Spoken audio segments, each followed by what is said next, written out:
Hello everyone, thank you for joining me for another episode of Diecast Emporium. In today's video, we're going to be reviewing another new for 2023 Diecast Masters 150th scale Caterpillar model. It is the 150th scale Cat D5 XR Fire Suppression Dozer. The XR differentiates this from the LGP version because of the undercarriage and track design. If you want the LGP version, that would be number 85952, and you can see a review of that model right here by clicking on the top right corner of your screen. Continuing on with this model, it comes in the white outer shipping box with the description and item number on the side. Cut one of the tapes to open up one of the side flaps. As it is a Highline series Caterpillar model, it comes in the collectible metal tin, which is protected by a white nylon bag. Let's get rid of the nylon bag so we can see the tin. There you go. There's what the side of the tin looks like. Again, the Cat logo, 150th scale. These are adult collectibles, not intended for anyone under the minimum age of 14 and up. Do not buy this as a toy. Item number again, and a picture of the model. The top of the tin has the real Cat D5 with the correct track and undercarriage. For the picture, nice forest fire blaze going on in the background. If it wasn't so destructive and horrible, it would make a nice postcard photo. And here's the D5 on the back, along with some information about the real Cat D5 Fire Suppression XR version Dozer. So, if you're into that kind of thing, please feel free to pause the video. Rest of us, we're going to pop the top to continue the unboxing. Inside, we have a 2022 edition of the Diecast Masters catalog. Make sure you keep these to keep track of all the models in your collection and those you wish to add to your wish list. Then we have a single-sided instructional sheet printout, which shows you how to safely remove the cab guard to place the operator figure in the cab if you want to do that. I will show you how to do that here in a couple minutes. All right, also included in the top layer of black foam rubber is the black pointer tool, which is a tweezer, and then the operator figure seen here. If we remove that layer, we can get down to the bottom, and that's where you'll see the Cat D5 sitting nice and cozy. It's time for him to go to work, though, so let's get him out of the packaging. The tracks have the protection around them, so let's take those off.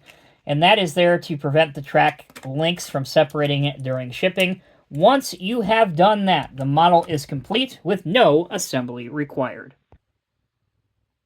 Alright, if you'd like to put the operator figure inside the cab, here's how you do it. Lift up from the back very carefully when you do this. The whole ROP structure will tilt forward, which reveals the open top of the cab. You can see it in there. There is a lot of detail, including the Cat logo on the back of the seat, but because the cab is black and the interior is black, it's hard to pick out a lot of that on camera. Take your operator figure. You can either use your fingers or the supplied tweezers. Put him in the cab. Make sure you do some final adjustments. Pull back on the cab. Make sure you lightly push it back down. And with that, you're ready to go to work. Let's cover the details and decals first. First thing you'll notice is obviously the sharp Cat Modern Hex graphics. The track frames have tie-down decals on them, here, here, and here. The side vents are not perforated through, but it's done with a nice decal, so it gives the illusion that it is. And you have the new Cat D5 logo right there. You can see that very well. This is a forestry dozer. More specifically, it's a fire suppression dozer, so it has protection and air cleaners for the exhaust, the air cleaner, the lights. Obviously, the large sweeps has some protection as well. And then you have those two lines going from the front of the dozer to the blade, and I have been told, upon good authority, that that is used to prevent trees and limbs from getting stuck in between this area there. On the back, we have a hand shovel. So there it is for the operator to clean off the dirt on the tracks, among other things. Your very large, non-functional winch, but at least it's metal and has some detail inside of it. The rear ladder can be folded down as well, which is good. And various other details, including filler cap lids, lights, and again, more additional protection for the operator around the cab.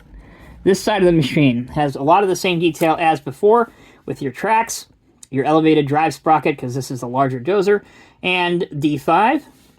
Moving towards the front, here is your VPAT, or variable pitch, angle, and tilt 6-way blade. Here's what the bottom looks like with bolt detailing. The top of this should be drilled through for visibility perforations to give the operator a better field of view. So if this model is released again in the future, maybe Diecast Masters can modify the tooling for this dozer to give it a more accurate profile.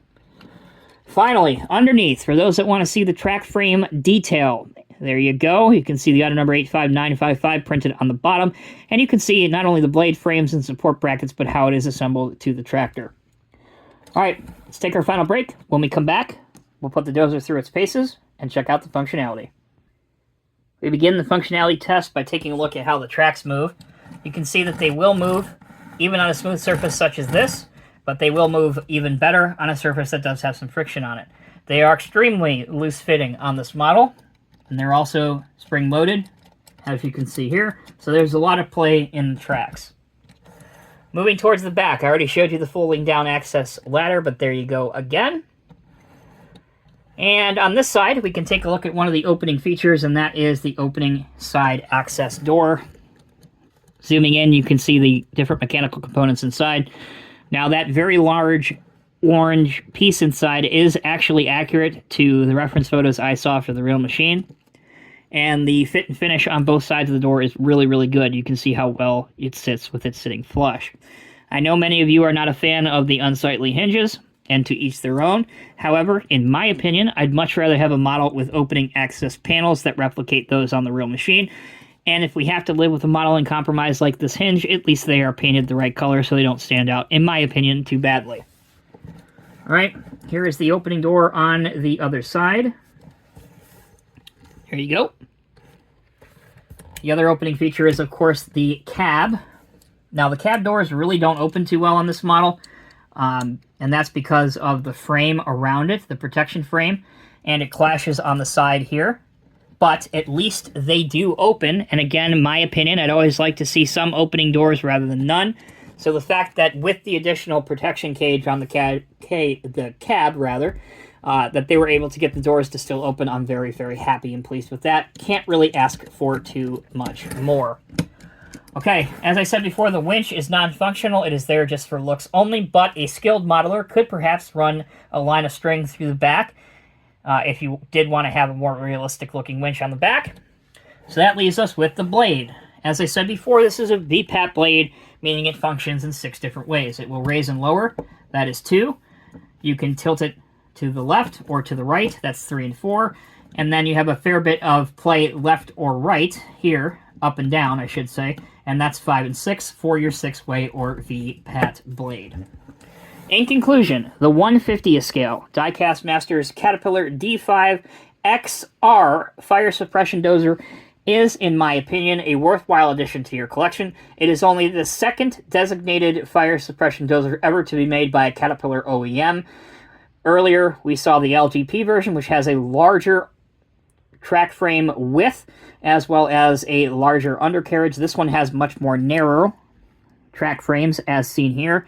And it's nice to see that the tooling is slightly different between the two, instead of just having tracks that are different on the models.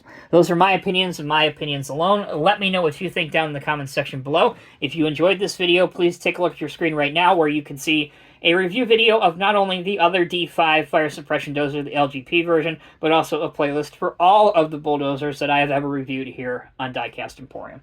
Thanks again for watching. Until next time, take care, be well. I'll see you in the next review.